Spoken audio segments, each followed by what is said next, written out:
L'UNICEF s'est engagé dans un programme de professionnalisation du secteur du forage manuel en Afrique. L'objectif de ce programme est d'améliorer l'accès à l'eau potable dans les zones rurales et d'aider les pays à atteindre les objectifs du millénaire pour le développement. Enterprise Works, Vita et Practica Foundation appuient l'UNICEF en apportant leur expertise technique à cette opération. Le problème de l'approvisionnement en eau en Afrique subsaharienne ne cesse de croître et compromet considérablement l'atteinte des objectifs du millénaire pour le développement. Entre 1990 et 2006, en Afrique subsaharienne, le nombre de personnes n'ayant pas accès à l'eau potable a augmenté de 32 millions, malgré des investissements massifs dans le secteur. En Afrique, ce sont essentiellement les femmes et les enfants qui, souvent obligés de parcourir de longues distances, sont chargés de collecter l'eau. 80% de la population africaine non desservie vit en zone rurale, dans des petits villages isolés, difficiles d'accès pour les programmes conventionnels de forage, qui s'avèrent également trop coûteux. Ces villages peuvent de surcroît être exclus des plans nationaux d'approvisionnement en eau. En Afrique, les techniques conventionnelles de forage sont onéreuses. Ceci est dû entre autres à une compétition limitée, au coût élevé des équipements, au manque de pièces détachées et à des réseaux de services d'entretien peu répandus. De plus, le manque d'infrastructures telles que les routes et ponts rend difficile l'accès des gros équipements de forage sur les sites. Les puits en béton de large diamètre s'avèrent également trop coûteux pour les petits villages. Quand les conditions sont favorables, le forage manuel représente alors une alternative efficace. Toutefois, il est nécessaire de développer et professionnaliser le secteur à travers des investissements en formation et équipement. Heureusement, les équipements ne sont pas chers et peuvent être produits et réparés dans des petits ateliers de soudure qui sont largement répandus dans de nombreuses villes en Afrique. La cartographie du potentiel du forage manuel dans 20 pays représente l'étape initiale du processus de professionnalisation du secteur du forage manuel. Les pays concernés sont Mauritanie, Togo, Sud-Soudan, RDC, Nigeria, Bénin, Mali, Tchad, Sénégal, Guinée, Guinée-Bissau, Cameroun, Sierra Leone, Côte d'Ivoire, Madagascar, Burundi, Libéria, Burkina Faso, Niger, République centrafricaine. Le potentiel pour le forage manuel est basé sur la géologie. Les géologies favorables comprennent entre autres les formations alluviales meubles et les dépôts sédimentaires tendres. Le forage manuel est adapté quand la nappe phréatique est à moins de 25 mètres de profondeur. Les cartes nationales développées sur la base de ces deux critères sont alors combinées. Des cartes plus détaillées suivront et incluront entre autres le nombre de personnes n'ayant pas accès à l'eau potable et vivant dans les zones appropriées au forage manuel. Ainsi, les impacts sur les objectifs du millénaire pour le développement pourront être évalués. Avec l'appui de l'UNICEF, la Banque mondiale et l'USAID, la professionnalisation du secteur du forage manuel a déjà été engagée au Niger, Tchad et Sénégal.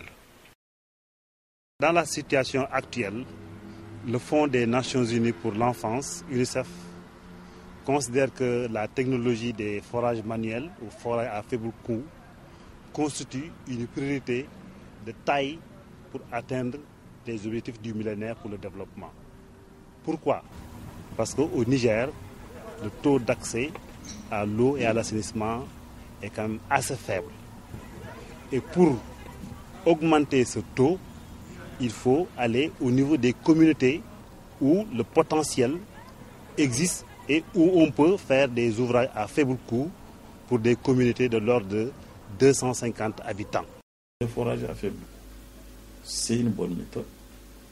À la fin des expérimentations que nous allons approuver, nous allons le reverser dans la logique, cadre d'intervention pour la recherche, en tout cas pour l'approvisionnement en eau potable de la population, via les moyens adéquats.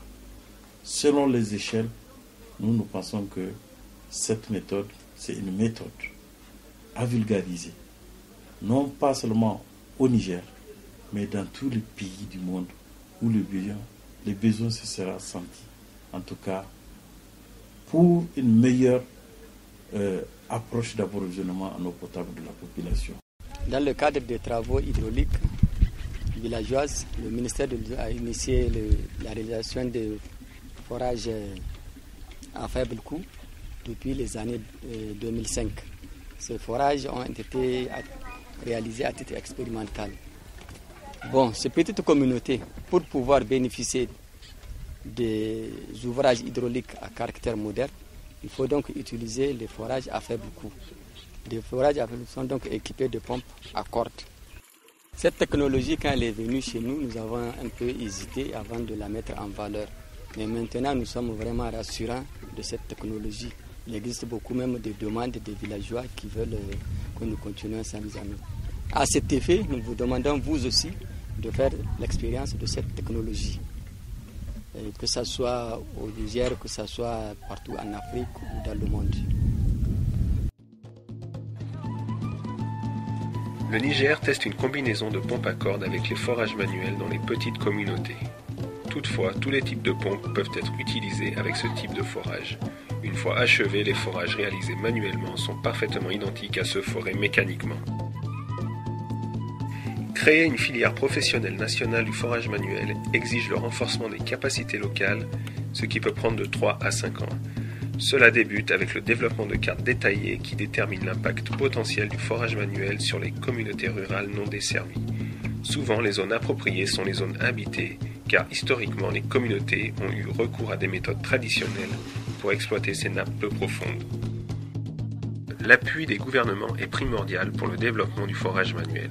Les gouvernements pourraient, lors des phases initiales, douter de la qualité des forages. C'est pourquoi standardisation, le contrôle qualité et la formation deviennent importants. Au Tchad, le forage manuel a été intégré à la stratégie officielle de l'approvisionnement en eau des zones rurales.